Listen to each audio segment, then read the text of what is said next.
এইটা নাই, ওইটা নাই, এইটা পাই নাই, ওইটা পাই নাই, জীবনে এইটা হই নাই রে, ওইটা পাইলাম না রে, এরকম অভিযোগ করে দেদারসে অনেক এরকম লোক আছে না নাই? এরা অসুখী, এরা অসফল। সফল ব্যক্তিদের একটা গুণাবলী হচ্ছে এরা কমপ্লেইন করে কম, কমপ্লেইন করে কম, তারা শুকরিয়া করে বেশি। দে আর ভেরি গ্রেটফুল, তারা শুকরিয়া করে বেশি। এটা পাই নাই, ওইটা পাই নাই এগুলো বলবেন না, কারণ আপনি যেটা পাইয়া খুশি না, অনেকে এইটা পাওয়ার জন্য সংগ্রাম করে যাচ্ছে। আপনি এখন যেই জায়গাটাতে আছেন, এই জায়গাটাতে পৌঁছা অনেকের স্বপ্ন। আপনি এটা পেয়ে খুশি না, কিন্তু আপনার জায়গায় পৌঁছার জন্য অনেকে স্ট্রাগল করে যাচ্ছে, সংগ্রাম করে যাচ্ছে। আপনি যেই পজিশনে আছেন, শুধু এই পজিশনে আসাটাই অনেকের স্বপ্ন। তো শুকরিয়া করবেন না কেন? এজন্য সব সময় আমাদের বেশি বেশি শুকরিয়া করতে হবে। কার? রব্বুল আলামিন বলেন, সব সাগর মহাসাগরের জল যদি কালি হয়ে যায়, কি উপমা দিলেন আল্লাহ! সব সাগরের পানি যদি কালি হয়ে যায়, সব গাছের পাতাও যদি খাতা হয়ে যায়, আর সাগরের জল নামক কালি দিয়ে গাছের পাতা নামক খাতার উপরে যদি আমি আল্লাহর প্রশংসা তোমরা লিখতে শুরু করে দাও, সাগরের জল শেষ হয়ে যাবে, গাছের সব পাতাগুলো ফুরিয়ে যাবে, আমি আল্লাহর প্রশংসা করে শেষ করা যাবে না। সুবহানাল্লাহ বাড়িতে যায় বলবেন। সাগরের জল, চারটেখানে কথা। কয়টা সাগর দেখছেন আপনি? কয়টা সাগর ঘুরছেন? প্রশান্ত মহাসাগর দেখছেন আপনি? আটলান্টিক মহাসাগর দেখেছি আমরা? দেখি নাই। প্রশান্ত মহাসাগরের সবচেয়ে গভীর জায়গার নাম মারিয়ানা ট্রেঞ্চ, প্রায় 36,000 ফিট ওইটা ডেপথ, গভীরতা। কয় হাজার ফিট গভীর? আপনার বাড়ির যে পুকুর কয় হাত গভীর? হ্যাঁ, 36,000 ফিট। কেন ইমাজিন, কল্পনা করতে পারেন 36,000 ফিট গভীর এটা মারিয়ানা ট্রেঞ্চ, প্রশান্ত মহাসাগর। আর এই পৃথিবীর সবচেয়ে উঁচু যে পাহাড়টা, এটার নাম মাউন্ট এভারেস্ট। এটার উচ্চতা প্রায় অ্যাপ্রক্সিমেটলি অ্যারাউন্ড 29,000 ফিট। পাহাড়, পৃথিবীর সবচেয়ে উঁচু পর্বত শৃঙ্গ মাউন্ট এভারেস্ট, 29,000 ফিট। আর পৃথিবীর সবচেয়ে গভীর সাগর, প্রশান্ত মহাসাগরের সবচেয়ে গভীর জায়গা মারিয়ানা ট্রেঞ্চ, ওইটা নাকি 36,000 ফিট। তাহলে ওই পাহাড়কে তুলে ধরে এনে প্রশান্ত মহাসাগরের সবচেয়ে গভীর জায়গা মারিয়ানা ট্রেঞ্চের উপর যদি ছেড়ে দেয়া হয়, পুরো পাহাড় ডুবে যাবে। সুবহানাল্লাহ নাই? পুরো পাহাড় ডুবে যাবে, উপরে পানি থেকে যাবে প্রায় 7,000 ফিট। আল্লাহু আকবার। এই পৃথিবীর দ্বিতীয় গভীরতম সাগরের নাম আটলান্টিক মহাসাগর। এ সাগরের সবচেয়ে গভীর জায়গার নাম হচ্ছে পুয়ের্টো। এই পুয়ের্টোর গভীরতা প্রায় 33,000 ফিট। কত? আর সবচেয়ে বড় পাহাড় 29,000 ফিট। তো এই সাগরেও যদি বড় পাহাড়টা, পৃথিবীর সবচেয়ে উঁচুতম পর্বত শৃঙ্গকে এনে ছেড়ে দেয়া হয়, পুরো পাহাড় পানিতে তলিয়ে তো যাবেই, এর উপরে আরো পানি থেকে যাবে 4,000 ফিট। সাগর, মহাসাগর, পানি বেশি না কম? জোরে বলেন। কি বিশাল আটলান্টিক মহাসাগর! লম্বায় তো অনেক বড়, আড়াআড়ি ভাবে এটারে ক্রস করে অনেক প্লেন, অনেক বিমান। আগে কনকর্ড ক্রস করতো হিথ্রো এয়ারপোর্ট থেকে জন এফ কেনেডি এয়ারপোর্টে ল্যান্ড করার জন্য। ঘন্টায় 1000 মাইল বেগে ছুটতো এই প্লেনগুলো। তারপরেও আড়াআড়ি ভাবে, লম্বায় না, আড়াআড়ি ভাবে আটলান্টিক মহাসাগরকে ক্রস করতে 3-4 ঘন্টা লেগে যেত। প্লেন যদি ঘন্টায় চলে 1000 মাইল বেগে, আর আটলান্টিক মহাসাগরের পাশ যেটা প্রশস্ত, এটা ক্রস করতে যদি 3 ঘন্টা লাগে, তাহলে পাশে কয় হাজার কিলোমিটার? 3,000 কিলোমিটার। সুবহানাল্লাহ কইবেন না? এত বিশাল বিশাল সাগর। সাগর কি, মহাসাগর কি এই দুইটা, যে প্রশান্ত আর আটলান্টিক? না, ভারত মহাসাগর, উত্তর মহাসাগর, দক্ষিণ মহাসাগর, বঙ্গোপসাগর, কৃষ্ণ সাগর, ভূমধ্য সাগর, লোহিত সাগর, চায়না সাগর, শত শত সাগরে ভরপুর মহাবিশ্ব। প্রতিদিন এগুলো রিমাইন্ডার দিবেন নিজেকে যে ওই দিনটার মুখোমুখি আমি হতে যাচ্ছি, আমি কি তৈরি করেছি আখিরাতে নাজাতের জন্য। প্রতিদিন ভাবতে হবে যে দাদা চলে গেল, বাবা চলে গেল, আমিও ওই একই পথের যাত্রী। দ্য ডেস্টিনেশন ইজ সেম, গন্তব্য এক, কেউ আগে কেউ পরে। এটাই ওয়াজ, এটাই দামি ওয়াজ। এটা মনে রাখলেই মানুষ আর চুরি করতে পারে না, মিথ্যা বলতে পারে না, ইফটিজিং করতে পারে না, পরকিয়া করতে পারে না, মতের বিরুদ্ধে গেলে তারে রামদা দিয়ে কোপাইতে পারে না। চিল্লা এখন ঠিক কিনা? এটাই হচ্ছে ইসলাম। আখিরাতের স্মরণ, যিকরাদ্দার। চলে যেতে হবে। ছোট্ট আছি, বড় হব। এই যে দাড়ি পাকা মুরব্বীরা যারা আছেন, ওনার মায়ের পেট থেকে তো এরকম সাদা দাড়ি নিয়ে বেরিয়েছিল না? ছোট্ট বাচ্চা হয়ে এসেছিল, ওনারা ওয়া ওয়া করে কেঁদেছে। শৈশব, কৈশোর, যৌবন, প্রৌঢ়ত্ব, বার্ধক্য, বয়সের ভার, চুল আর দাড়ির শুভ্রতা। আগে ছিল সিঙ্গেল, হয়েছে ডবল, এরপরে হয়েছে মেয়ের বাপ, এরপরে শ্বশুর, এরপরে নানা। This is the circle of life. এটাই সার্কেল, রাউন্ড, এভাবে ঘুরে আবার চলে যেতে হবে। এই চিন্তাটা যদি মাথায় থাকে, ওই লোক টেন্ডারবাজি করতে পারে? চাঁদাবাজি, ইফটিজিং, মিথ্যা বলতে পারে, যৌতুক খেতে পারে? এজন্য সব সময় give yourself the reminder of আখিরা। আখিরাতের রিমাইন্ডার নিজে দেন। অন্যায় হয়ে গেলে, ভুল হয়ে গেলে রিমাইন্ডার দেন যে থাকতে আসি নাই, চলে যাব। কেউ থাকতে পারে নাই, নবীরাও পারে নাই। যে মালাকুল মাউত রুহু কবজ করে, ওই ফেরেশতা থাকতে পারছে? চলে গেছে। আমাদেরকে চলে যেতে হবে। Quran for not your book self, Quran is for yourself. কোরআন আপনার বুক সেলফের জন্য না, কোরআন আপনার জন্য। আমরা বুক সেলফে রাখি, তাও নিচের তাকে না, উপরের তাকে, যাতে কেউ নাগাল না পায়। এরকম ডাকাইতে আছে না নাই? কোরআনের সাথে অ্যাটাচমেন্ট বাড়াতে হবে। You have to increase your attachment with the holy Quran. এটা এনলাইটেন করতে এসেছে আপনার জীবনকে, আলোকিত। এই যে আমরা কোরআনের উপর আলোকপাত করি না, এটা এনলাইটেন করে, আলো বিচ্ছুরিত করে, আপনার জীবনকে উজালা করবে। এজন্য কোরআনের সাথে সম্পর্ক বাড়াতে হবে, শুদ্ধভাবে পড়তে জানতে হবে, অর্থ জানতে হবে। আল্লাহ কি বলেছেন জানতে মনে চায় না? আসুন আমরা জানার চেষ্টা করি। আল্লাহ তুমি তৌফিক দাও, পড়েন আমিন। আমি আপনাদের খেদমতে সূরা ইয়াসিন থেকে তেলাওয়াত করছি, টের পাইছেন? ইয়াসিন মুখস্থ আছে কার কার? আর উঠবে না হাত? মাশাআল্লাহ। অর্ধেক মুখস্থ আছে কার দেখি? আচ্ছা, প্রথম 5 আয়াত মুখস্থ আছে কার? আচ্ছা, এই সূরার নাম আজকে প্রথম শুনছেন কে কে? হাত তোলেন। নাম সবাই শুনছে, তাই না? আল্লাহ কবুল করো। আরো জোরে পড়েন আমিন। তো সূরাতুল ইয়াসিন থেকে আজকে আমরা কথা শুনবো, ইনশাআল্লাহ। পড়েন যতটুকু আমাদের সাধ্যে কুলায়। এটা মাক্কি সূরা। সূরা ইয়াসিনটা কি সূরা? বিশ্বনবীর জীবনে 2টা পর্ব, একটা মাক্কি পর্ব, একটা মাদানী পর্ব। একটা হচ্ছে মাক্কি ইনিংস আর একটা মাদানী ইনিংস। ক্রিকেটে ইনিংস থাকে, ফার্স্ট ইনিংস, সেকেন্ড ইনিংস, বুঝতে সুবিধা না? কমন পড়ছে সবার? তো এটা হচ্ছে বিশ্বনবীর মাক্কি ইনিংসের একটা সূরা। মাক্কি ইনিংসের বৈশিষ্ট্য হচ্ছে বিশ্বনবী তাওহীদের দাওয়াত দিয়েছেন, রিসালাতের দাওয়াত দিয়েছেন, আখিরাতের কথা বলেছেন, একটু নরম নরম কথা বলেছেন। কারণ চারদিকে খালি মাইর। চারদিকে কি? কোরআনের কথা বলে মাইর আছে না? মার খেতে হয়, বকা শুনতে হয়, ঝুঁকি নিয়ে কথা বলতে হয়। চিল্লা এখন ঠিক কিনা?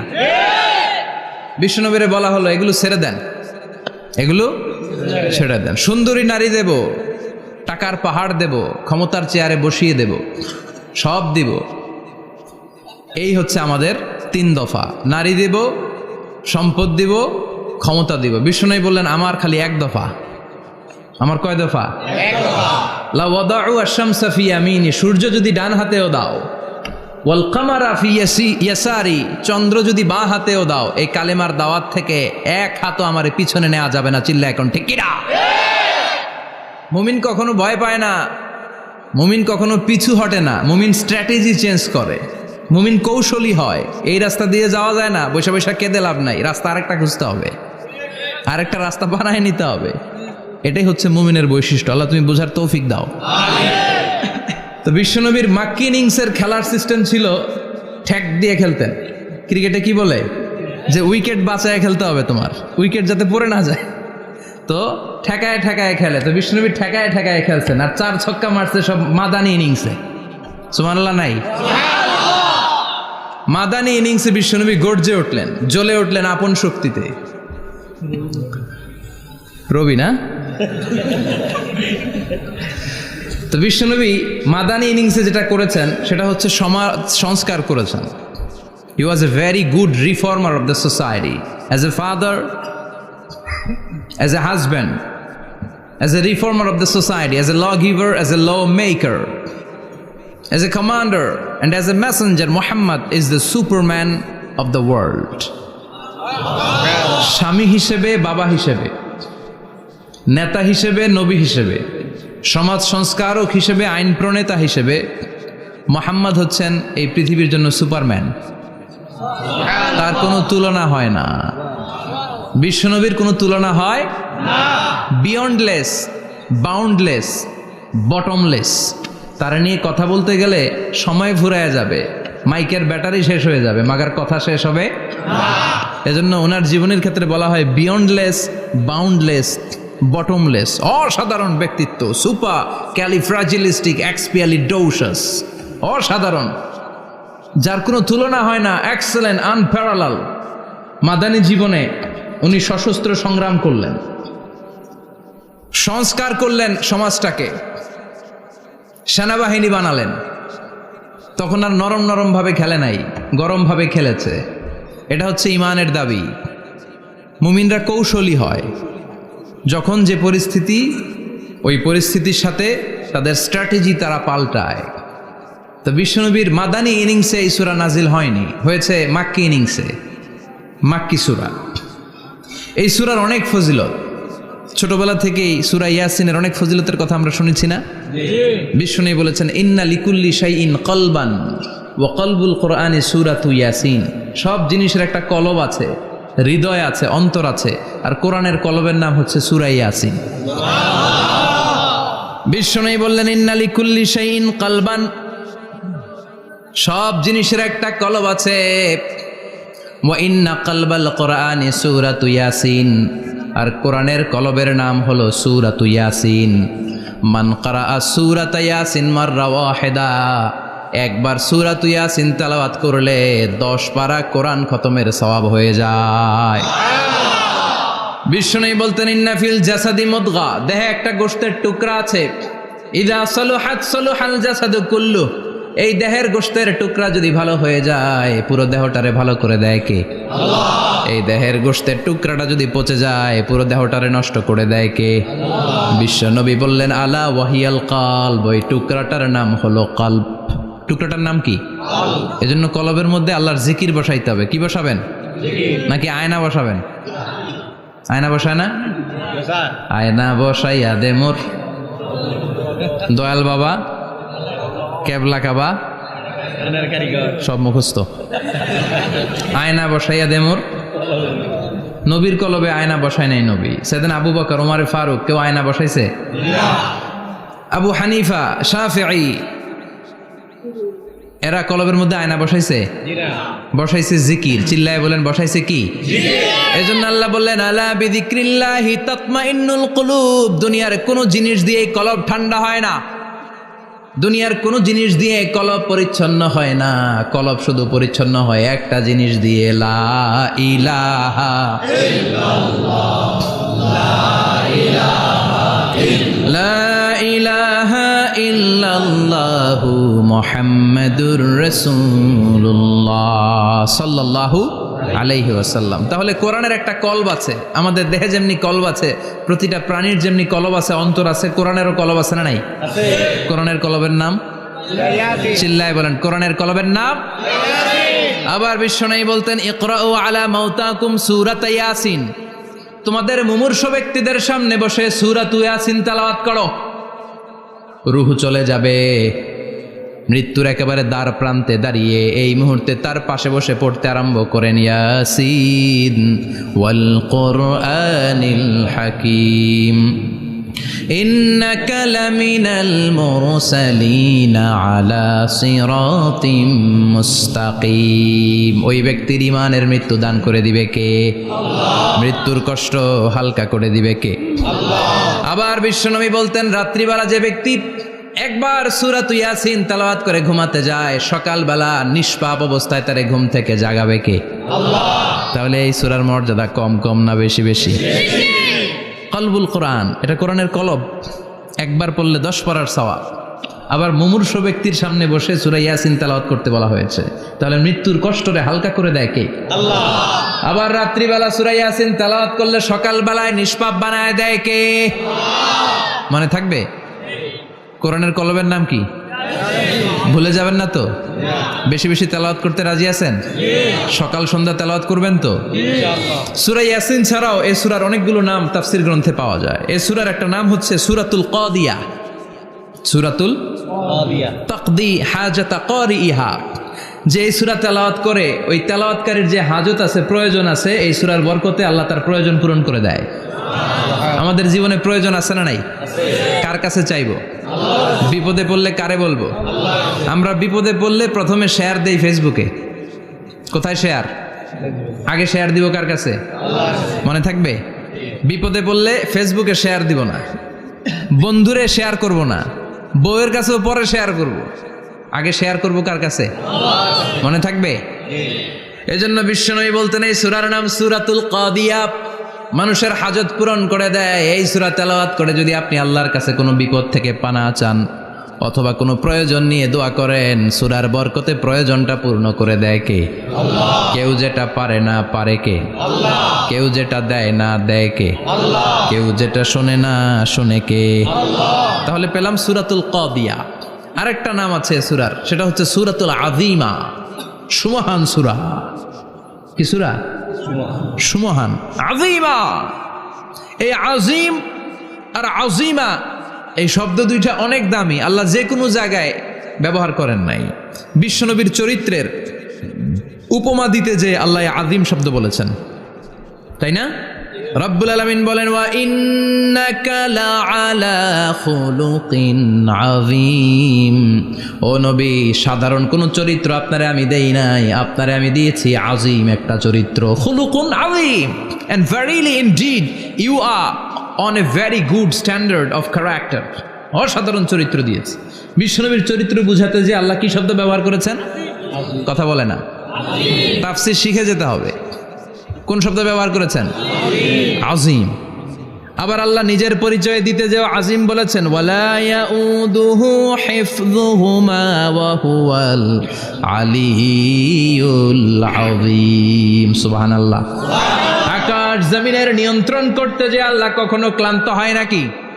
কারণ তিনি হচ্ছেন আল আলিয়্যুল আযীম। আল্লাহু আকবার। তার মানে নবীর চরিত্রের ক্ষেত্রে আযীম, আল্লাহর নিজের সত্তার ক্ষেত্রে আল্লাহ বললেন আযীম। আবার বললেন কিয়ামতের দিন গোটা পৃথিবীটারে আমি নাড়িয়ে দেব, গোটা পৃথিবীতে একটা আমি ভূমিকম্প দিব। এই কথাও কোরআনে আছে না নাই? ইযা জুলজিলাতিল আরদু জিলজালাহা আল কারিয়াতু মাল কারিয়া। পুরো পৃথিবী কাঁপিয়ে দিব। এই কাঁপাকাঁপিটা ওই দিনের ভূমিকম্পটা কি অন্যান্য সময়ের ভূমিকম্পের মতো হবে? এই ভূমিকম্পকেও আল্লাহ বলেছেন আযীম। ইন্না জালজালাতাস সাআতি লা শাইউন আযীম। সেদিনের ভূমিকম্প সাধারণ কোনো আর্থকোয়েক নয়, সাধারণ ভাইব্রেশন না, এটা আযীম। আবার আল্লাহ কোরআনকেও আযীম বলেছেন, ওয়ালাকাদ আতাইনাকা সাবআম মিনাল মাসানি ওয়াল কুরআনাল আযীম। ও নবী, আমি আপনারে নিত্য পাঠনীয় সপ্তবাক্য সূরাতুল ফাতিহা দিয়েছি, সাথে সাথে কোরআনে আযীম দান করেছি। সুবহানাল্লাহ। তার মানে কোরআনের ক্ষেত্রে আযীম, কিয়ামতের ভূমিকম্প এটা আযীম, আল্লাহ নিজেও আযীম, বিশ্বনবীর চরিত্র। আবার এই সূরাটাও যেহেতু দামি, এজন্য এই সূরার নাম সূরাতুল আযীমা, সূরাতুল সুমহান সূরা। এটা যেন তেন সূরা নয়, এটা তো কোরআনের কলব। কলব ছাড়া মানুষ বাঁচে? হার্ট ফাউন্ডেশনে যেয়ে দেখবেন মানুষের কি অবস্থা। হৃদরোগ, হৃদয় যার নষ্ট, তার যে কত কষ্ট। এই যে কি পরানো লাগে এখন? রিং পরায়, এনজিওগ্রাম, এনজিওপ্লাস্টি করে আর্টারি ব্লক করে ফেলে। চর্বি, এত চর্বি আমরা খাই, এত গরুর গোশত আমরা খাই। মনে রাখবেন, যেই প্রাণীর পা বেশি ওইটার ভিতরে কোলেস্টেরল বেশি। মাছের কয় পা? হ্যাঁ, নাই, এখানে নাই, মাছের পাটা নাই, কোলেস্টেরলও নাই। মুরগির কয় পা? জোরে বলতে হবে। তার মানে কিছু কোলেস্টেরল আছে না নাই? গরুর কয় পা? কোলেস্টেরল বেশি না কম? এইবার কোন চিংড়ির কয় পা?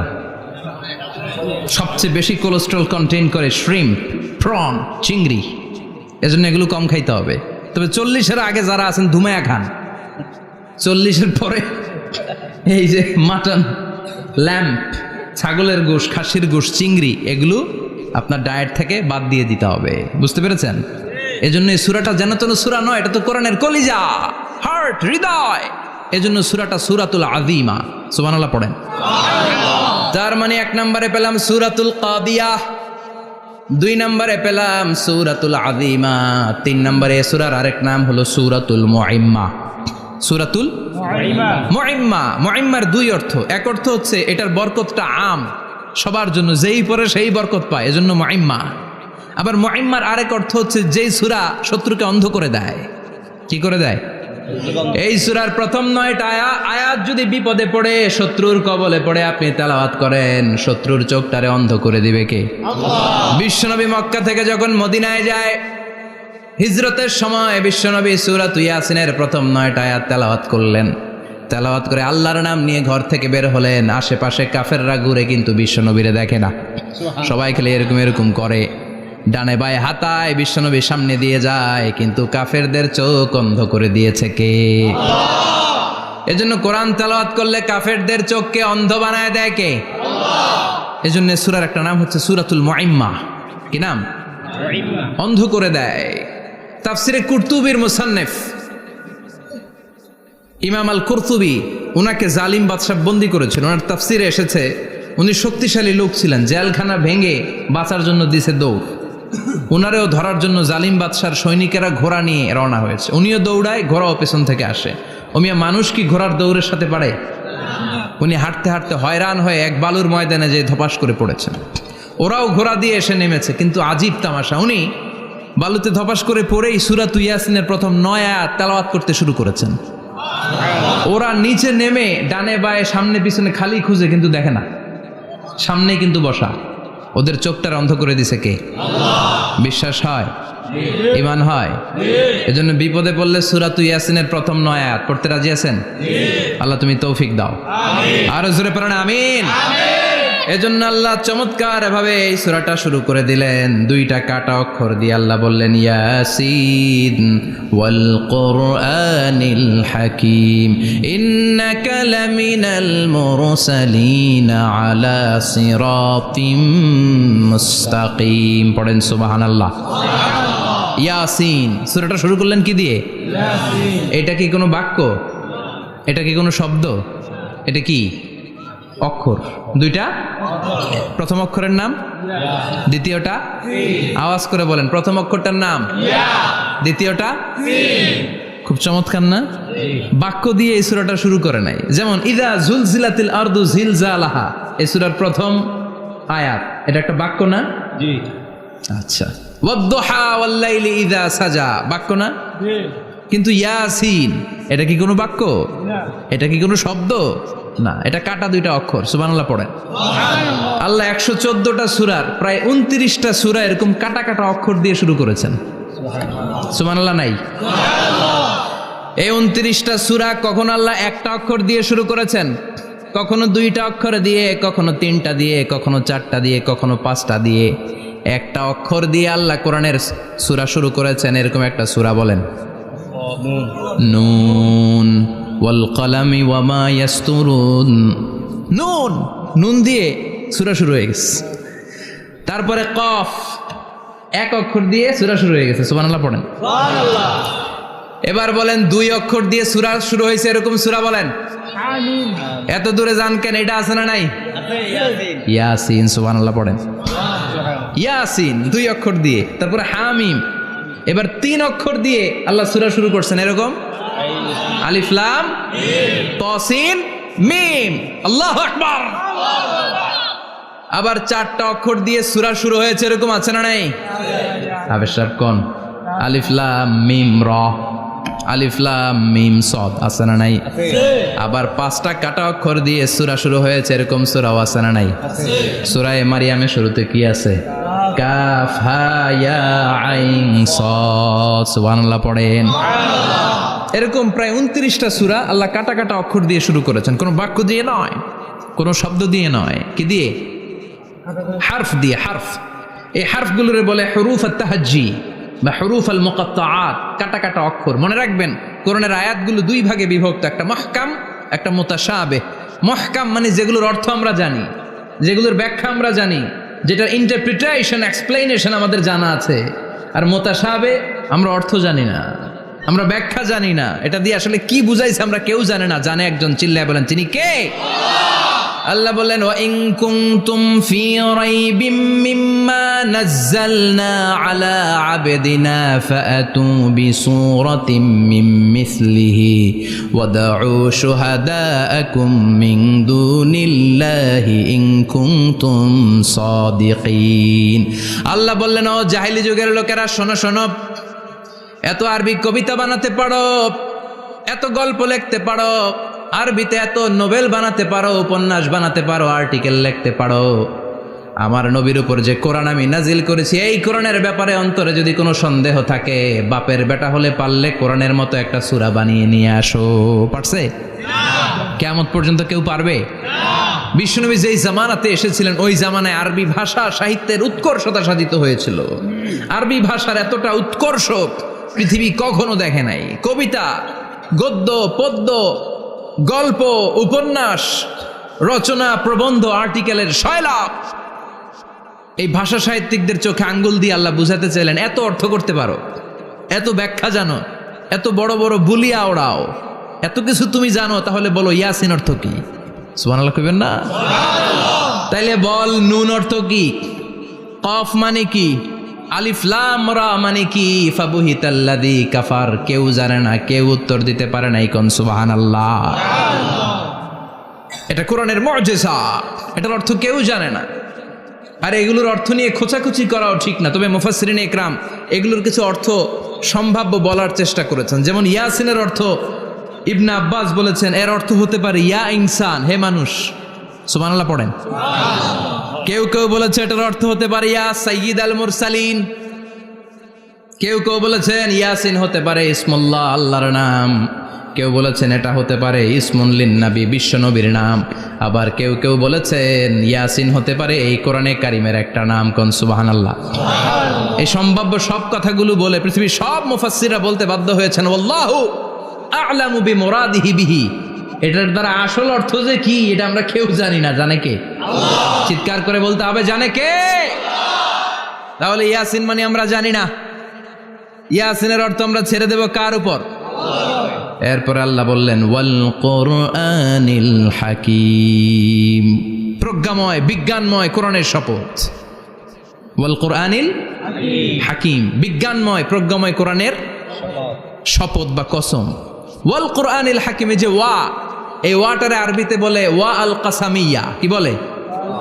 ওয়া আল কাসামিয়া। কসম কাটার জন্য আল্লাহ এই ওয়া ব্যবহার করেছেন। যত জায়গায় কোরআনে আল্লাহ কসম কেটেছেন ওই কসমের শব্দটার আগে ওয়া আছে না নাই? ও মিয়া, কোরআনে আল্লাহ সময়ের শপথ করেছেন, কসম কেটেছেন, যুগের কসম কেটেছেন। যুগের সময়ের আরবি হলো আল আসর।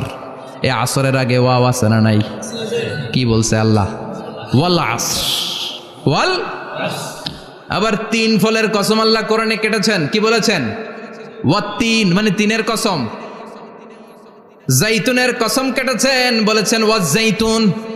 তুর পাহাড়ের কসম কেটেছেন, বলেছেন ওয়াতুর সিনিন। যত জায়গায় কসম তত জায়গায় ওয়াও আছে না নাই? পাহাড়ের নামে কসম কেটেছেন, আল্লাহ বলেছেন ওয়াতুর। সূর্যের নামে কসম কেটেছেন, আল্লাহ বলেছেন ওয়াশ-শামসি ওয়া দুহাহা। সুবহানাল্লাহ কইবেন না? ফজরের নামে কসম কেটেছেন। কি বলেছেন? ওয়াল ফাজর। জিলহজ মাসের প্রথম 10 রাতের কসম কেটেছেন। কি বলেছেন? ওয়া লায়ালিন আশর। জোর আর বেজরের কসম কেটেছেন, আল্লাহ বলেছেন ওয়াশ-শাফঈ ওয়াল ওয়াতর। সূরা ইয়াসিনে কাটা কাটা 2টা অক্ষরের পরে রব্বুল আলামিন কোরআনের কসম কেটেছেন। এজন্য আল্লাহ বলেছেন ইয়াসিন ওয়াল কোরআনিল হাকিম। ইয়াসিন ওয়াল কোরআনিল হাকিম, প্রজ্ঞাময় বিজ্ঞানময় কোরআনের শপথ। কোরআনের মধ্যে বিজ্ঞান আছে না নাই? বেশি না কম? বিশ্বাস হয় না? নাস্তিকদের কথা বিশ্বাস হয়? নাস্তিকরা বলে কোরআনের মধ্যে বিজ্ঞান নাই, কোরআনের মধ্যে সায়েন্স নাই, কোরআনের ভেতরে টেকনোলজি নাই। কিন্তু কোরআন বলে এমন কিছু নাই, মানুষের প্রয়োজনীয় এমন কিছু নাই যেটা আমার ভিতরে নাই। আল্লাহু আকবার। আল্লাহ বললেন মা ফররাতনা ফিল কিতাবি মিন শাই, কিতাবের মধ্যে আমি কিছু বাদ রেখে দেই নাই। ইতিহাসের কথা বলেছি, পাতালপুরীর কথা বলেছি, ঊর্ধ্ব জগতের কথা বলেছি, মহাকাশের কথা বলেছি, cosmology, astrology, geology, zoology, botany, human anatomy, embryology, সব কিছুর কথা কোরআনের মধ্যে দিয়েছে কে? কোরআনের ভেতরে মানুষের কথা আছে না নাই?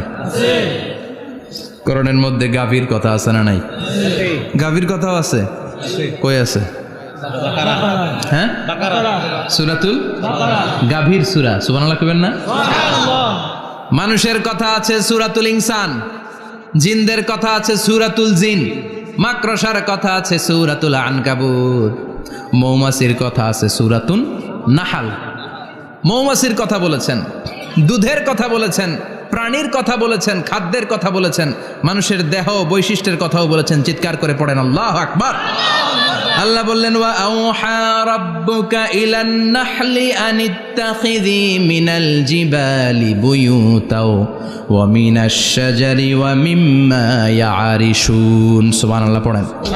ওয়া আওহা রাব্বুকা ইলান নাহল, আল্লাহ মৌমাছির কাছে সিক্রেট মেসেজ পাঠিয়েছেন। সুবহানাল্লাহ পড়েন। ওহিকে আরবিতে বলে সিক্রেট মেসেজ। সায়েন্টিফিক আলোচনা শুরু হইতেছে, মনোযোগ আছে না গেছে? জিমানি ধরছে? হ্যাঁ, মনোযোগ আছে না গেছে? তাকবীর দেওয়া যাবে? জোরে না আসতে? শুরুতে বিবাহিতরা দেন, এরপরে অবিবাহিতরা দেন, এরপরে সবাই মিলে দেন। বিবাহিত কারা কারা দেখি?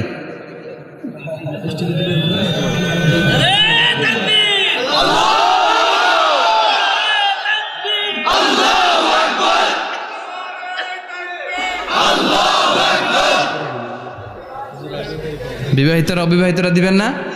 শুরুতে বিবাহিতরা দেন, তারপরে অবিবাহিতরা দেন, তারপরে সবাই মিলে দেন। বিবাহিতরা রেডি? দেখবো কাদের গলায় জোর বেশি। দেখি দেখি, বিবাহিতরা দেন। লিল্লাহি তাকবীর। মাশাআল্লাহ। এবার অবিবাহিতরা রেডি? আওয়াজ নাই, হেরে যাবে আজকে, হেরে যাবে। রেডি? তাকবীর দাও, লিল্লাহি তাকবীর।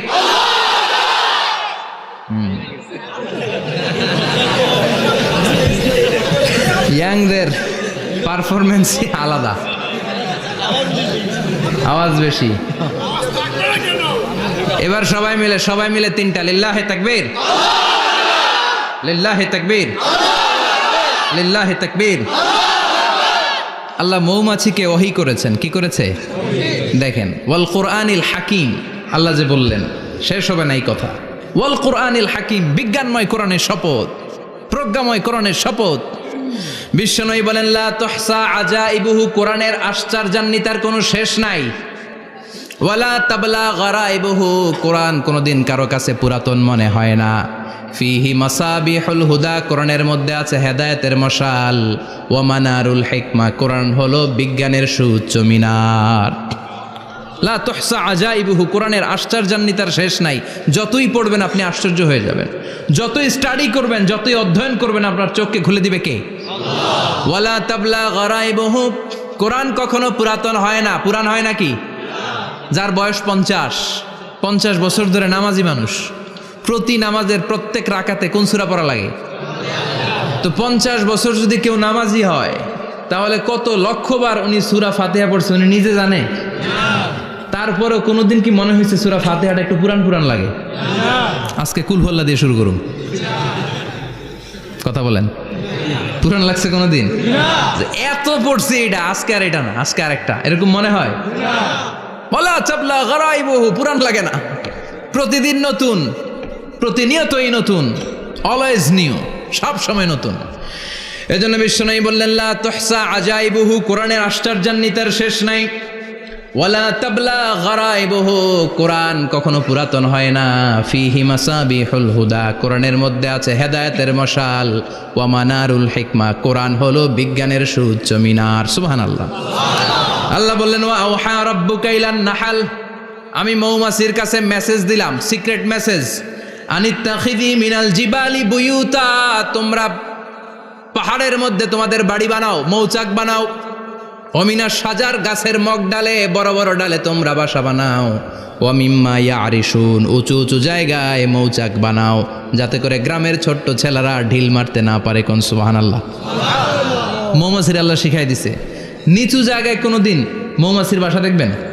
নিচু জায়গায় সহজে নাগাল পাওয়া যায়, ধরা যায়। কথা কন।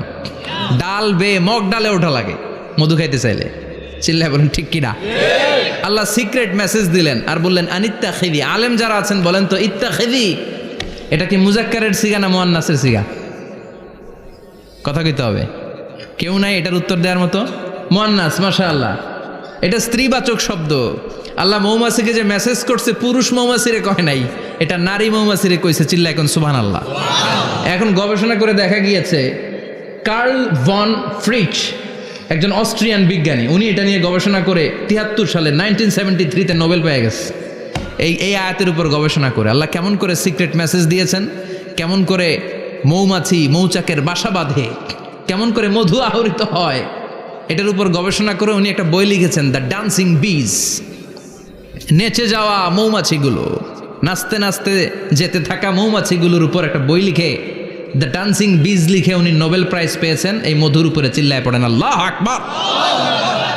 এখন কোরআনের আয়াত থেকে বোঝা গেল আনিত্তাখিদি মিনাল জিবালি বুয়ুতা। আল্লাহ নারী মৌমাছিকে বলেছেন মৌচাক বানাও, তোমাদের মধু রাখার জন্য বাসা বানাও। কার্ল ভন ফ্রিচ গবেষণা করে পেয়েছে মৌচাকের বাসা বানানো হয়, মধু আহরণ করা হয়, যেই মৌমাছিটা নেতৃত্ব দেয় এটা পুরুষ মৌমাছি নয়, এটা হলো মহিলা মৌমাছি। কোন সুবহানাল্লাহ। পুরো মৌচাকের মধ্যে মধু আহরণ, মধু নেওয়া, পুরো প্রসিডিউরটা সারার জন্য কোনো পুরুষ মৌমাছি লিডিং দেয় না, লিডিং দেয় একটা নারী মৌমাছি, স্ত্রী মৌমাছি। এজন্য ইত্তাখিদ, ম্যাসকুলিন জেন্ডার ইউজ না করে আল্লাহ বলেছেন ইত্তাখিদি। নারী মৌমাছিকে আল্লাহ অ্যাড্রেস করে বলেছেন যাও মৌচাক বানাও আর এটার মধ্যে মধু আহরণ করো। চিল্লায় পড়েন আল্লাহু আকবার।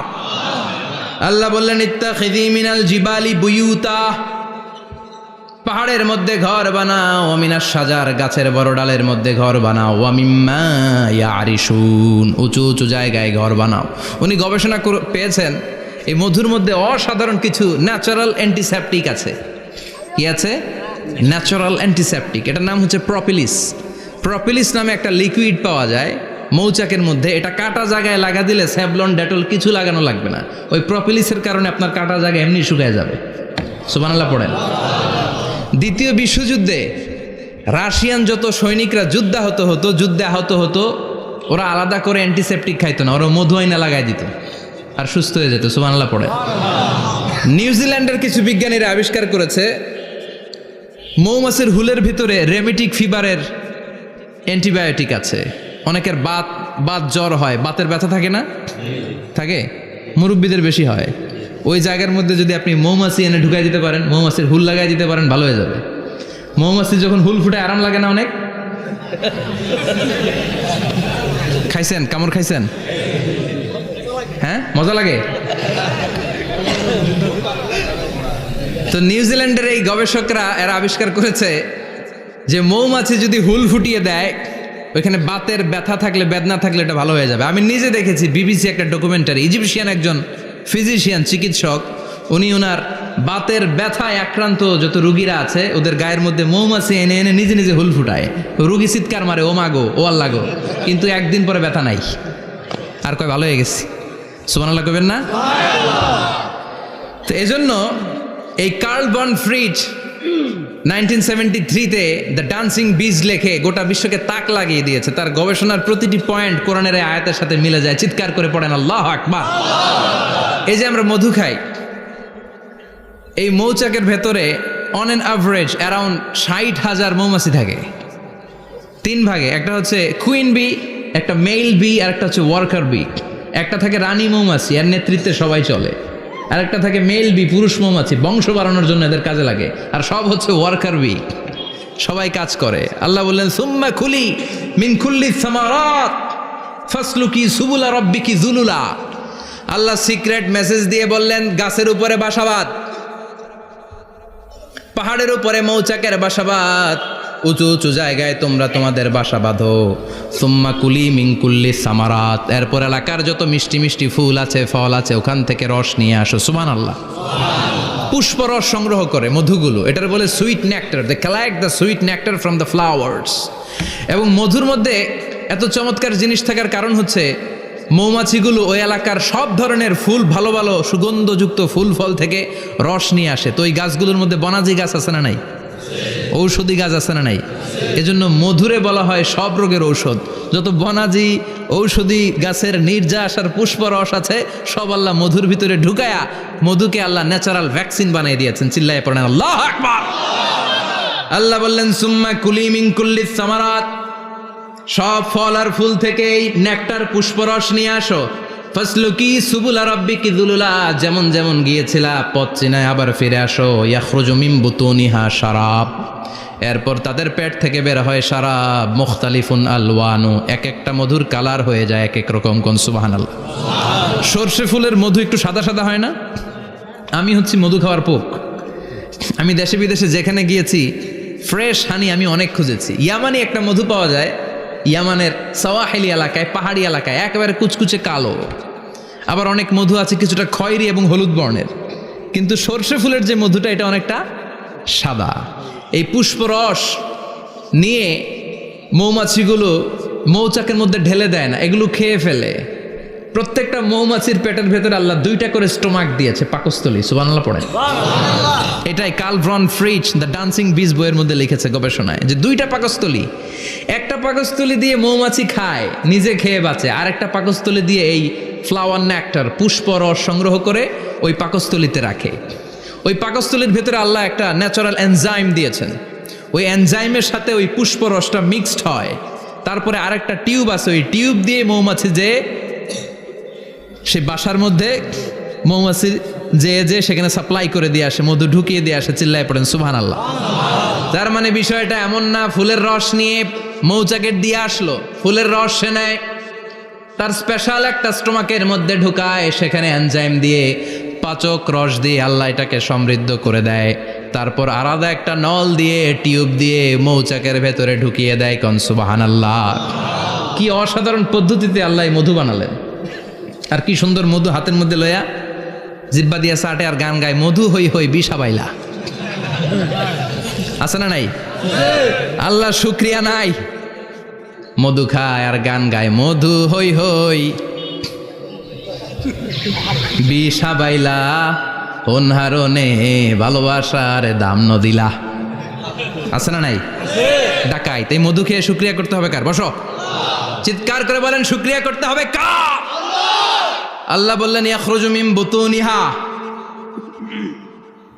এটা মধু সরাসরি চলে আসে না, ওর পেট থেকে বের হয়। মুখতালিফুন আলওয়ানুহু, বিভিন্ন রঙের মধু আছে না নাই? ব্ল্যাক কালারের মধু হয়, হোয়াইট হানি হয়, অর্গানিক হানি হয়, ক্রিমড হানি হয়। কত ধরনের মধু যে আল্লাহ পৃথিবীতে রেখেছে তার ইয়ত্তা নাই। এরপর আল্লাহ বললেন ফিহি শিফাউন লিন্নাস, মধুর ভেতরে শিফা দিয়েছে কে? আল্লাহ। এজন্য বিশ্বনবীর খাদ্য তালিকার মধ্যে মধু আছে না নাই? বিশ্বনবী সুগন্ধযুক্তওয়ালা মধু খেতেন, দুর্গন্ধযুক্তওয়ালা কোনো মধু মুখে নিতেন না। সুবহানাল্লাহ। বিশ্বনবীর জামানায় মাগাফির নামে একটা মধু ছিল, দুর্গন্ধযুক্ত, এটা কখনো বিশ্বনবী মুখে নিতে চাইতেন না। সুগন্ধযুক্ত মধু সবসময় বিশ্বনবী খেতেন। বিশ্বনবীর স্ত্রীরা এই সুগন্ধিযুক্ত মধু বোতলের মধ্যে প্রিজার্ভ করে রাখতেন বিশ্বনবীকে দেওয়ার জন্য। বিশ্বনবী প্রাণ ভরে এগুলো পান করতেন। সুবহানাল্লাহ। বিশ্বনবী যে সমস্ত খাদ্যগুলো পছন্দ করতেন হাদিসে এসেছে, বিশ্বনবী রুটি খেতেন, খেজুর খেতেন, খেজুর, খেজুর চিনেন? বালাহ, তামার, দুধ খেতেন, এই মধু খেতেন, জব খেতেন, বার্লি খেতেন, লাউ খেতেন, রুম্মান, ডালিম ফল, আনার ফল, আনার চিনেন? আনার, এই আনার খেতে পছন্দ করতেন বিশ্বনবী। মাশরুম খেতেন, মাশরুম, মাশরুম চিনেন? ব্যাঙ্গের ছাতার মতো। রেস্টুরেন্টে ইদানিং মাশরুমের স্যুপ পাওয়া যায়, এটা খাবেন। যাদের চোখের জ্যোতিতে সমস্যা, দৃষ্টিতে সমস্যা, খাবেন। হাদিসে এসেছে আল কামআতু মিনাল মান ওয়া মাউহা শিফাউন লিল আইন।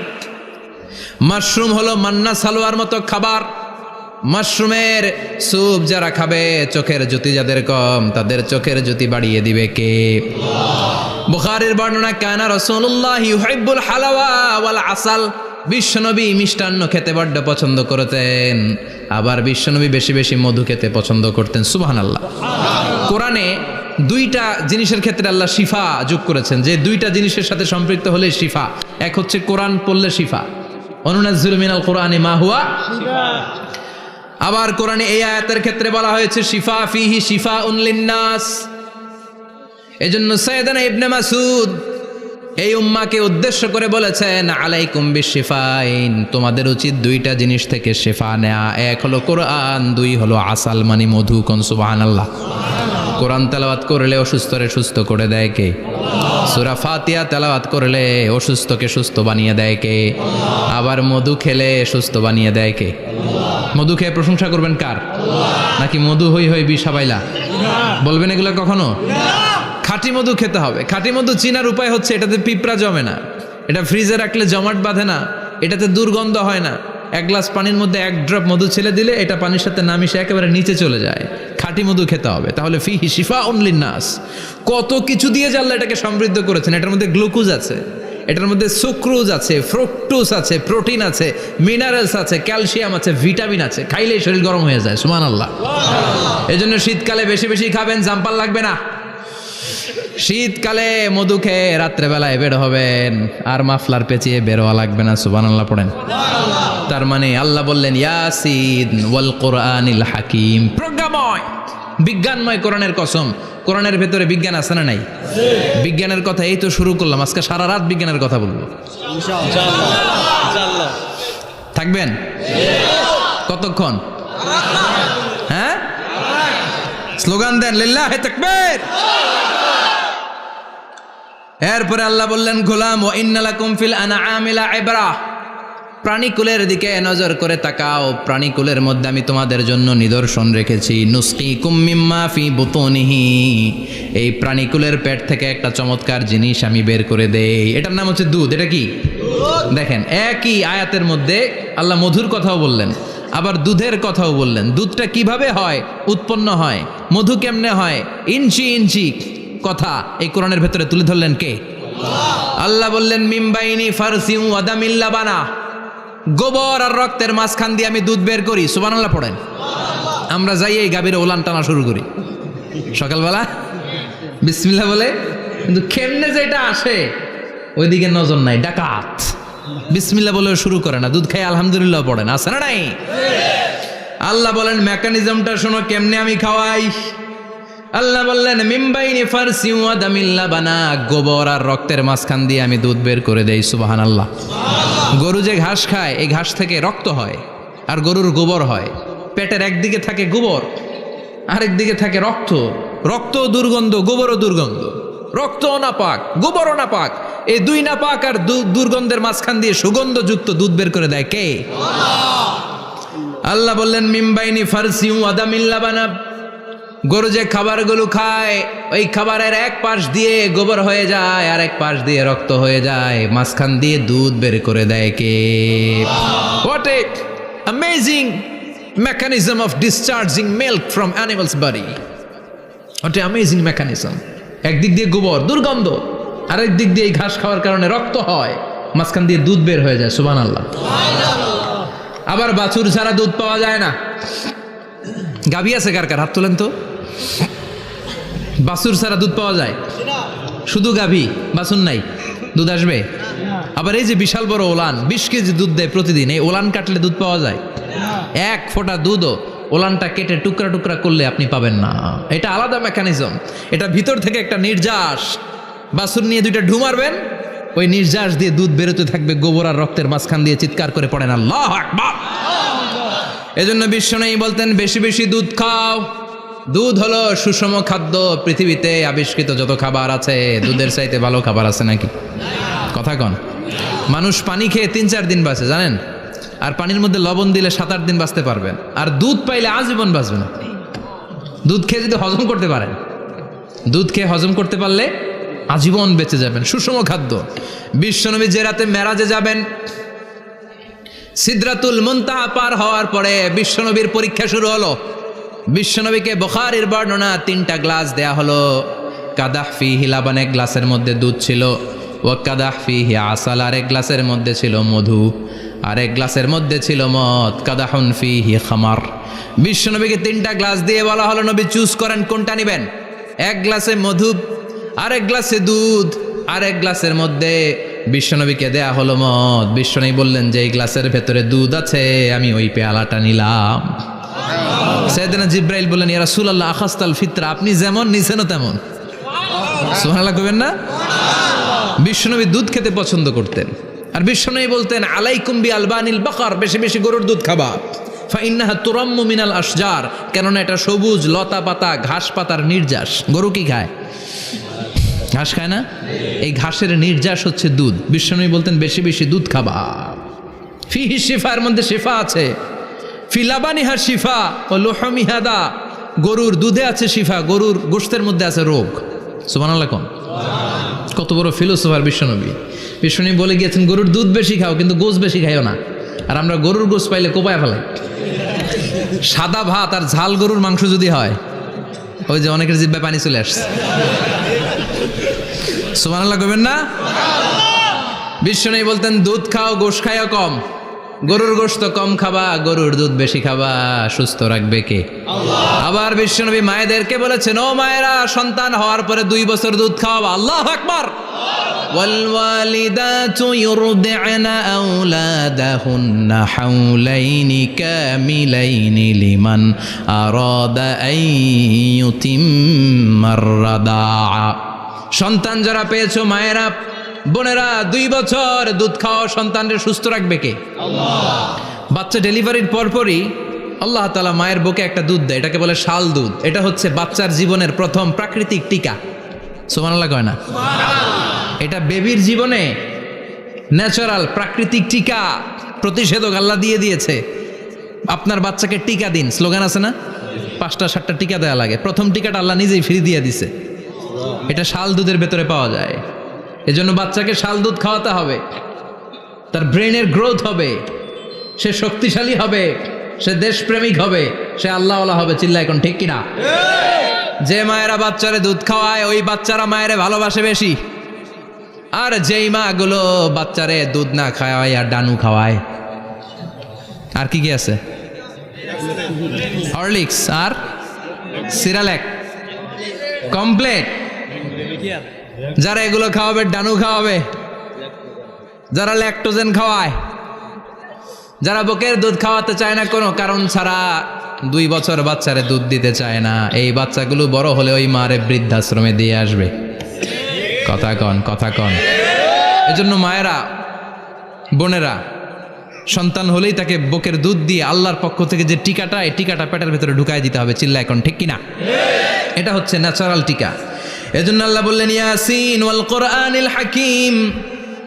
ইয়াসিন, বিজ্ঞানময় কোরআনের শপথ। কোরআনের মধ্যে বিজ্ঞান আছে না নাই? অভাব নাই। কয়টা শুনবেন? আল্লাহ কসমোলজির কথা বলেছে, অ্যাস্ট্রোলজি কথা। কসমোলজি হচ্ছে সৃষ্টি তত্ত্ব। কসমোলজি কি? সবাই বলেন কসমোলজি কি? আল্লাহ বললেন আওয়ালাম ইয়ারাল্লাযীনা কাফারু আন্নাস সামাওয়াতি ওয়াল আরদা কানাতা রাতকান ফাফাতাকনাহুমা।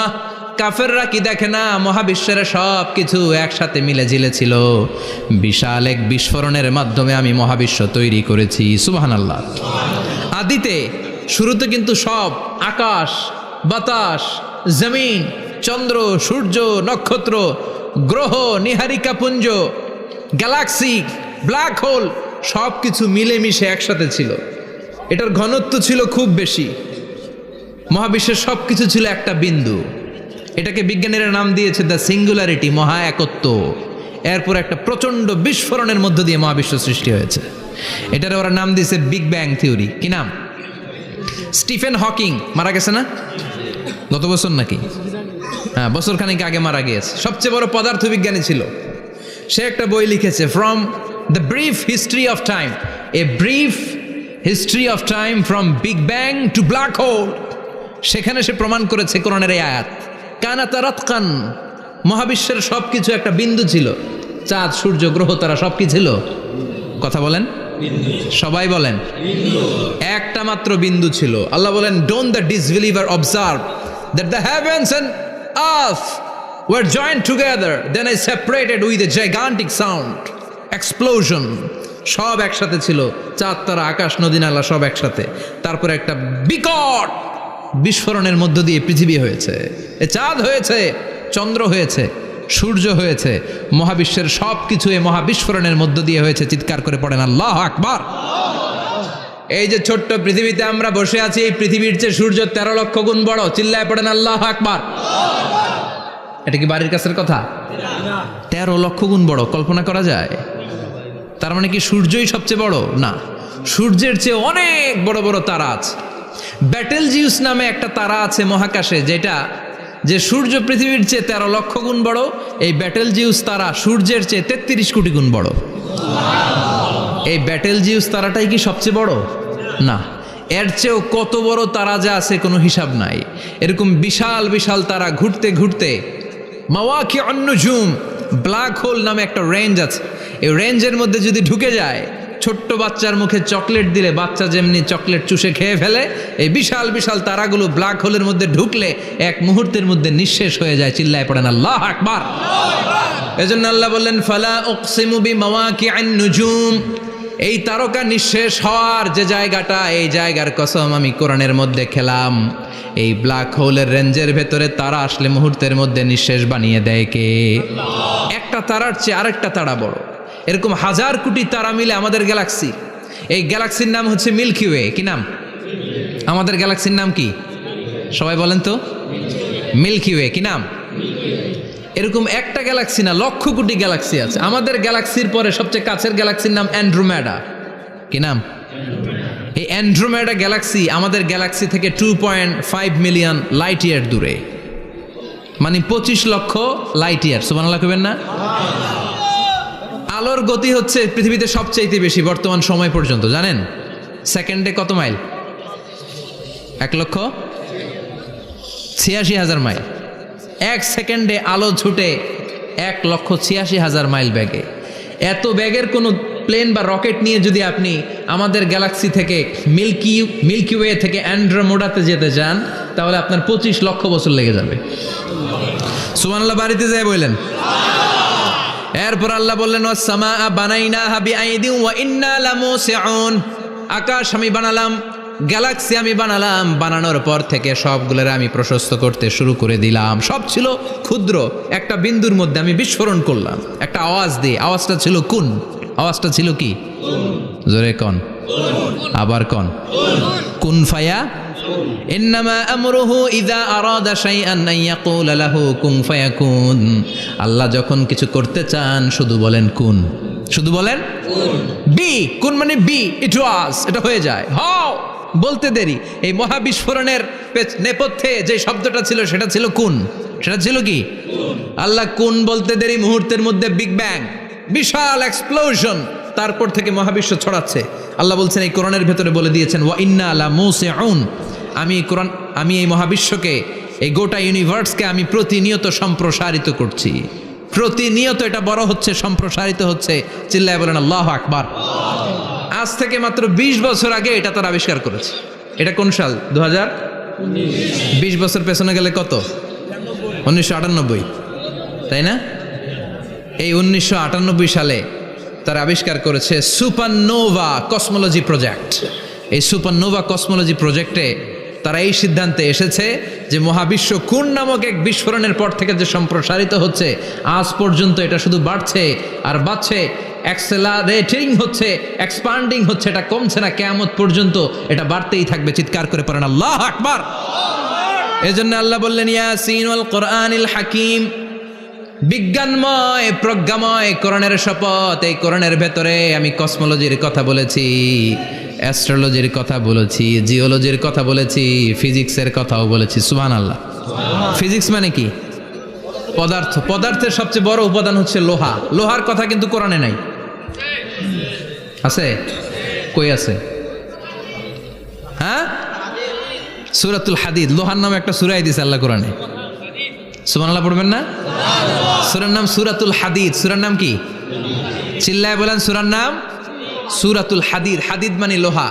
আল্লাহ বললেন ওয়া আনজালনাল হাদিদা ফীহি বাসুন শাদীদ।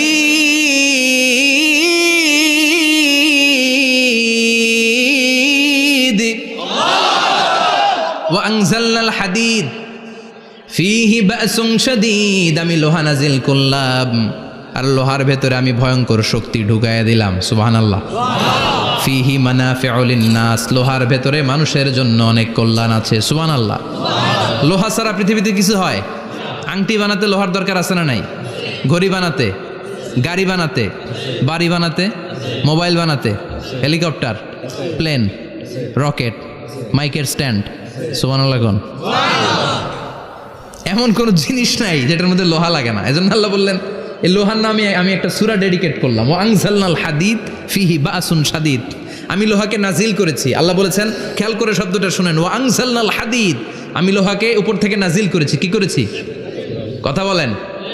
তার মানে লোহা পৃথিবীতে ছিল না, নাজিল করছে কে? লোহা পৃথিবীতে ছিল? পৃথিবীতে ছিল? পৃথিবীতে থাকলে নাজিল করবেন কেন? এই যে কোরআনটা পৃথিবীতে আগে ছিল, নাজিল করছে কে? কোন ফেরেশতাকে দিয়ে?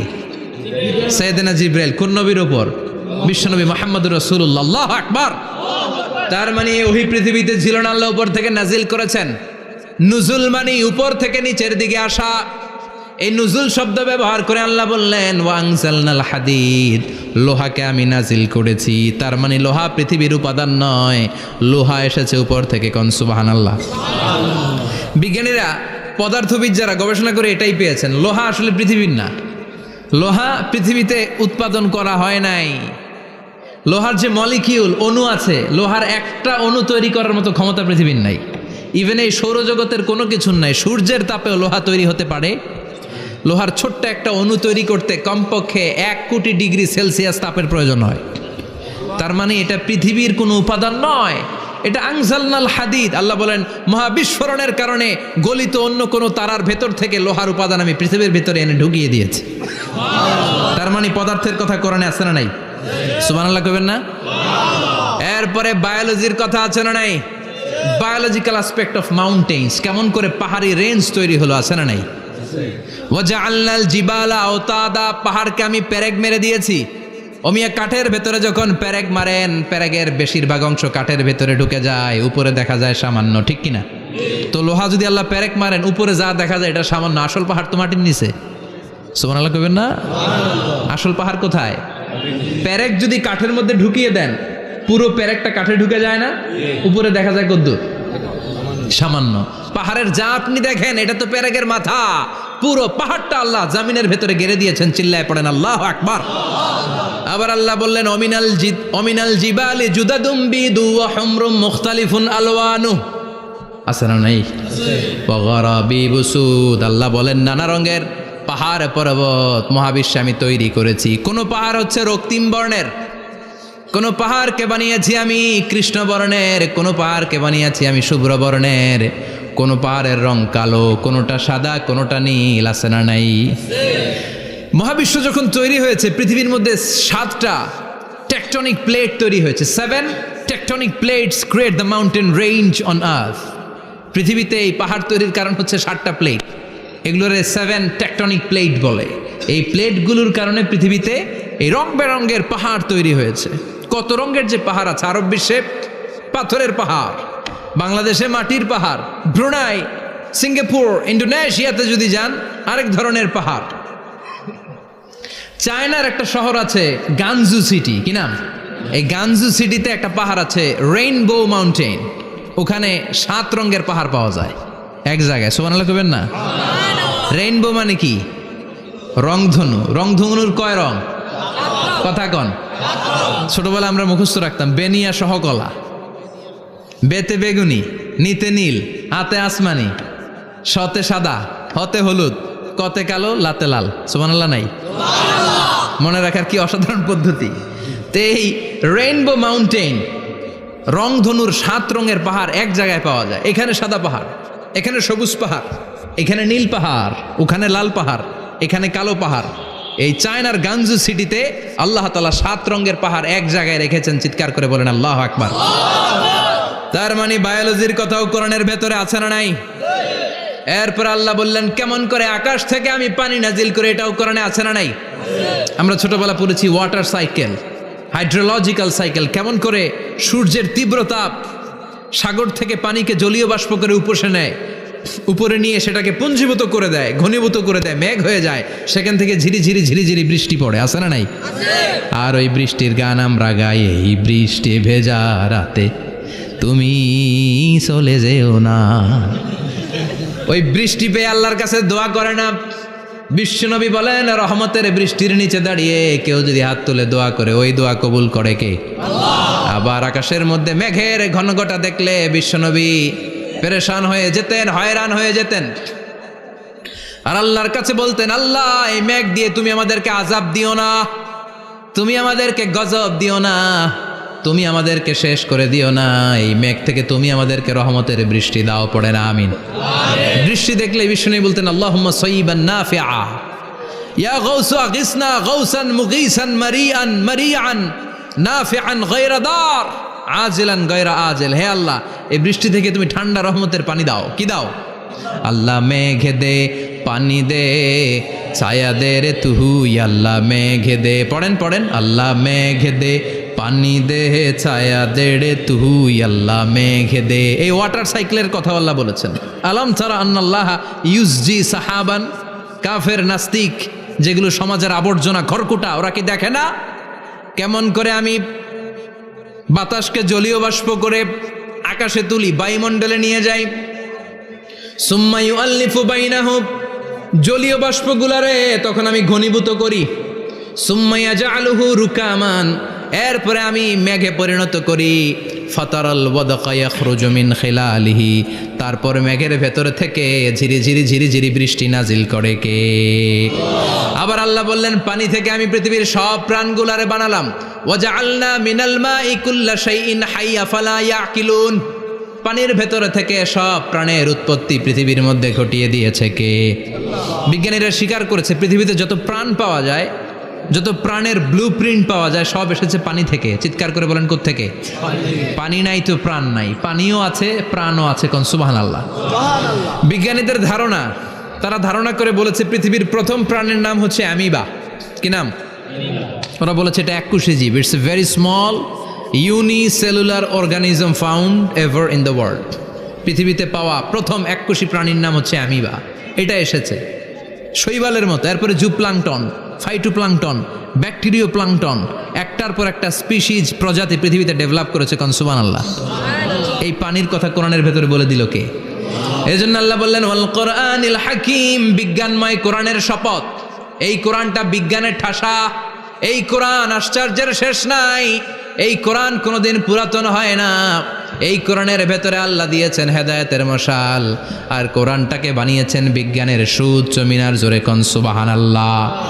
তার মানে কোরআনে আমরা কি পেলাম? দুধের কথা পেলাম, মধুর কথা পেলাম, কিভাবে ডায়েট করবেন সেটা আমরা পেলাম, আমরা কসমোলজি পেলাম, অ্যাস্ট্রোলজি পেলাম, বায়োলজি পেলাম, ফিজিক্স পেলাম, ওয়াটার সাইকেল পেলাম। এবার পাতালপুরীর কথার দরকার আছে না নাই? পৃথিবীর একেবারে গভীরতম গভীরে কি আছে এটা কিন্তু কোরআনে নাই, আছে। পৃথিবীর মাঝখানে যে উত্তপ্ত লাভা আর আগুন, এটা আপনারা জানেন?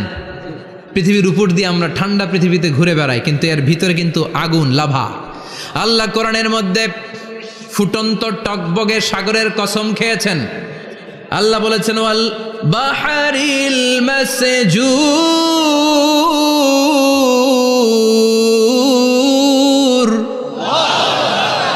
আমি কোরআনের ভেতরে ফুটন্ত টকবগে সাগরের পানির কসম খেলাম। পড়েন সুবহানাল্লাহ। সাগরের পানির ফুটন্ত টকবগে সাগরের পানির কসম।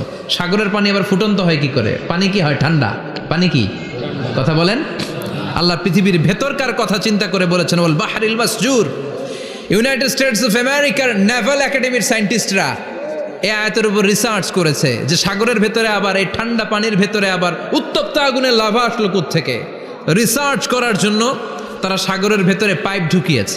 পাইপ ঢুকাতে ঢুকাতে অনেকগুলো লেয়ার তারা পার করেছে। রূপান্তর শিলার স্তর, পাললিক শিলার স্তর, আগ্নেয়গিরির শিলার স্তর, মার্বেল পাথরের অনেকগুলো শিলার স্তর পেরিয়ে যাওয়ার পরে তারা পাইপ ঢুকানোর পরে দেখতে পেয়েছে পাইপগুলো গলে যায়। পাইপগুলো কি হয়? তার মানে ভিতরে কি আছে? গত কয়েক মাস আগে জাপানে কিছু জিওলজিস্ট, ভূতত্ত্ববিদ, তারা গবেষণা করে পৃথিবীর এক মাথা থেকে আরেক মাথায় যেতে চাচ্ছে, মানে প্রতিপাদ স্থান। বাংলাদেশের এখান থেকে ছিদ্র করলে আপনি দক্ষিণ আমেরিকার চিলির সান্টিয়াগোতে যেয়ে উঠবেন। কথা বুঝতে পেরেছেন? তার মানে বাংলাদেশের প্রতিপাদ স্থান হচ্ছে দক্ষিণ সাউথ আমেরিকার চিলির সান্টিয়াগো। আবার ইন্ডিয়া থেকে ছিদ্র করতে করতে পৃথিবীর আরেক মাথা দিয়ে উঠবেন। সুবহানাল্লাহ বলেন। এটা তারা শুরু করেছে কিন্তু এখনো সফল হয় নাই। ইউএস এর নেভাল একাডেমির সায়েন্টিস্টরা পাইপ ঢুকাতে ঢুকাতে দেখে একটা পর্যায় শেষে পাইপ আর ঢুকানো যায় না, পাইপগুলো পৃথিবীর ভেতরে যেতে যেতে গলে গলে পানি হয়ে যায়। সুবহানাল্লাহ কইবেন না? এই রিসার্চ প্রজেক্টের যিনি চিফ উনি বললেন, bring the water proof pipe from America, America থেকে ওয়াটার প্রুফ পাইপ নিয়ে আস, আমার এমন পাইপ লাগবে গবেষণা করার জন্য যে পাইপ আগুনে জ্বলে না। ওয়াটার প্রুফের মধ্যে আগুন লাগালে আগুন ধরবে? বুলেট প্রুফে বুলেট মারলে বুলেট ঢুকবে? মাননীয় প্রধানমন্ত্রী শেখ হাসিনা যে গাড়িতে করে চড়ে এটা বুলেট প্রুফ কার? গুলি মারলে ঢুকবে? আবার গুলি মারতে যায় না, 14 গোষ্ঠী উদ্ধার করে ছাড়বে আপনার, খবরদার। তো আমেরিকা থেকে ফায়ার প্রুফের পাইপ নিয়ে আসা হলো। নেভাল একাডেমির চিফ সায়েন্টিস্ট পাইপ ঢুকাতে আরম্ভ করলেন। ঢুকাতে ঢুকাতে পৃথিবীতে কিন্তু অনেকগুলো স্তর আছে, এই যে বালু মাটি সব কিন্তু বালু মাটি নয়, আপনি খুঁড়তে খুঁড়তে পেয়ে যাবেন পাললিক শিলা, এরপরে রূপান্তরিত শিলা, এরপরে মার্বেল পাথরের শিলা, এরপরে শুরু হবে গরম আগ্নেয়গিরির শিলা। ওই শিলার ভেতরে এমন আগুন আল্লাহ রেখেছে, ওই নেভাল একাডেমির সায়েন্টিস্টরা ফায়ার প্রুফের পাইপ ঢুকাতে ঢুকাতে একটা লেভেল যাওয়ার পরে দেখে যে ফায়ার প্রুফের পাইপও গলে গলে মুহূর্তে পানি হয়ে যায়। তার মানে ভেতরে এমন আগুন আল্লাহ রেখেছে, ওই আগুনের তুলনায় পৃথিবীর আগুনের মতো নয়, ওই আগুনটাই জাহান্নামের আগুন। আবার বিজ্ঞানীরা গবেষণা করে ওই আগুনের মধ্যে মানুষের চিৎকার শুনেছে। এজন্য হাদিসে এসেছে আল্লাহর ওলিরা মুমিন বান্দারা মারা গেলে তাদের রূহগুলো আকাশে চলে যায়, ইল্লিনে চলে যায়। আর কাফের মুশরিক আর নাস্তিকগুলো মারা গেলে তাদের আত্মাগুলো পৃথিবীর মাঝখানে সিজ্জিনে চলে যায়। ওই সিজ্জিনের ভেতরে আগুন আছে না নাই? চিল্লায় বলেন। তার মানে পাতালপুরীর কথাও আছে, সাগরের কথাও আছে, আকাশের কথাও আছে। কেমন করে দুনিয়াতে আমরা আসলাম সেটাও আছে। এমব্রয়োলজি, ভ্রূণ তত্ত্বের কথা কোরআনে আছে না নাই? পৃথিবীতে আল্লাহ কয়েক সিস্টেমে মানুষ বানালেন। সৈয়দনা আদমকে বানালেন, মাও নাই বাবাও নাই। সৈয়দনা আদম আলাইহিস সালামের বাবার নাম কি? মায়ের নাম কি? মাও নাই বাবাও নাই। আবার সৈয়দনা ঈসা আলাইহিস সালামকে আল্লাহ তৈরি করলেন, শুধু মা আছে বাবা নাই। আবার আমাদের সবাইকে আল্লাহ বানালেন, মাও আছে বাবাও আছে, ঠিক কিনা? এরপরে ছোট্ট 1 ফোঁটা নাপাক থেকে আল্লাহ আমাদেরকে বানালেন। এই 1 ফোঁটা বীর্যের মধ্যে যে প্রাণ আছে এটা 2 জন বিজ্ঞানী আবিষ্কার করেছে। লিয়েন হুক মাইক্রোস্কোপ যন্ত্র দিয়ে তারা বীর্যের মধ্যে স্পার্ম ড্রপের মধ্যে গবেষণা করে পেয়েছে যে ওখানে কি যেন নড়ে, ওই 1 ফোঁটা ড্রপের মধ্যে কি যেন নড়ে। সেখান থেকে ওরা আবিষ্কার করেছে এই স্পার্মের ভেতরে, শুক্রাণুর ভেতরে প্রাণের অস্তিত্ব আছে। 1 ফোঁটা স্পার্মে, 1 ফোঁটা বীর্যের মধ্যে 20 কোটি যদি শুক্রাণু না থাকে ওই স্পার্ম থেকে আল্লাহ বেবি দেয় না, সন্তান দেয় না। সুবহানাল্লাহ কোন? এজন্য আল্লাহ বললেন হাল আতা আলাল ইনসানি হিনুম মিনাদ দাহরি লাম ইয়াকুন শাইআম মাযকুরা। ও মানুষ, কেন এত অহংকার করো? নজর করে তোমার জীবনের শুরুটার দিকে একটু তাকাও। কি ঝিলা তুমি? 1 ফোঁটা নাপাক পানি, একটা স্পার্ম ড্রপ থেকে এসেছো। ইয়াখরুজু মিন বাইনিস সুলবি ওয়াত তারায়েব, বাবার পৃষ্ঠদেশ থেকে মায়ের গর্ভদেশের মধ্যে তোমাকে নিয়ে গেল কে? সেখান থেকে ফি যুলুমাতিন সালাস, 3টা প্যাকেট দিয়ে মায়ের পেটের মধ্যে তোমাকে প্রিজার্ভ করলো কে? আল্লাহ প্রত্যেকটা স্টেজ কোরআনে বলে দিয়েছেন। ফি যুলুমাতিন সালাস, 3টা অন্ধকার প্রকোষ্ঠে আল্লাহ আমাদেরকে প্রিজার্ভ করেছেন। মায়ের ভুলের একটা প্যাকেট, মায়ের জরায়ুর একটা প্যাকেট, আবার মায়ের পেটের একটা প্যাকেট। ওই প্যাকেটের ভিতরে পৃথিবীর কোনো কবিরাজের কবিরাজি কাজে লাগছে? ডাক্তারের ডাক্তারি? কোন কবিরাজ আম করে খাওয়াইছে?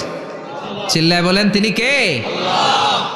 এরপর আল্লাহ বললেন ফি যুলুমাতিন সালাস, ওইটা অন্ধকার ছিল।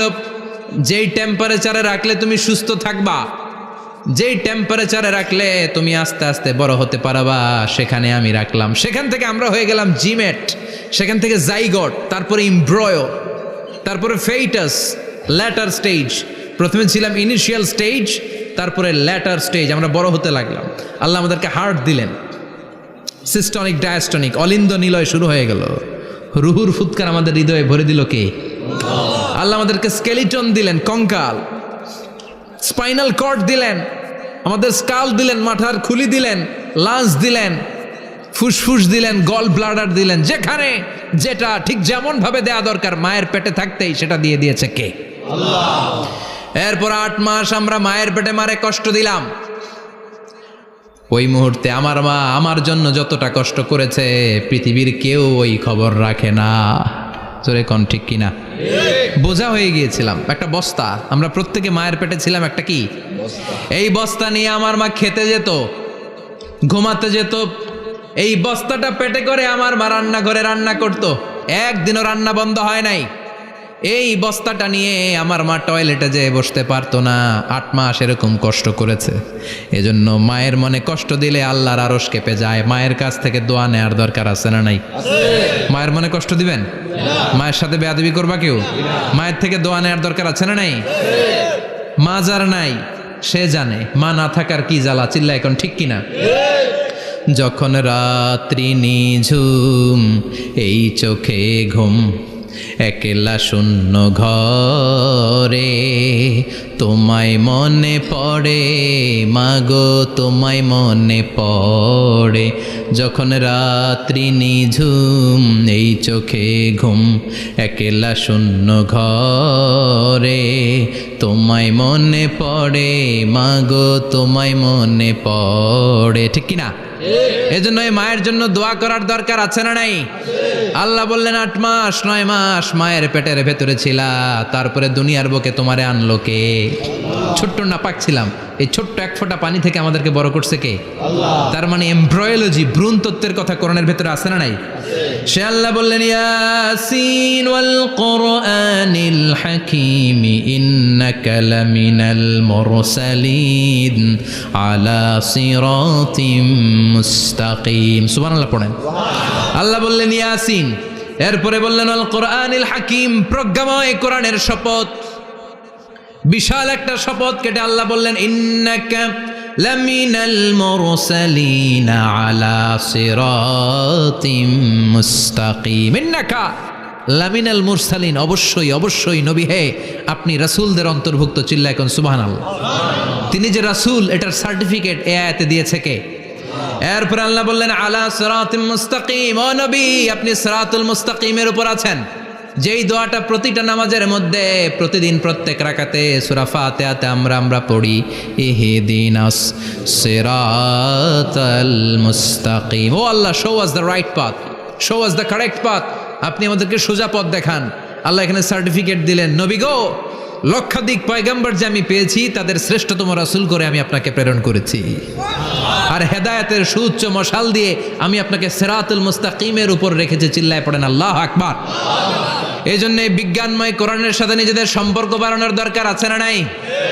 কোরআন পড়লে দুনিয়া এবং আখিরাতে মর্যাদা বাড়ায় দিবে কে? কোরআনের আইন দিয়ে সমাজটারে সাজানোর দরকার আছে না নাই? কোরআন দিয়ে আমাদের সমাজটা সমৃদ্ধ হোক আমরা চাই কি চাই না?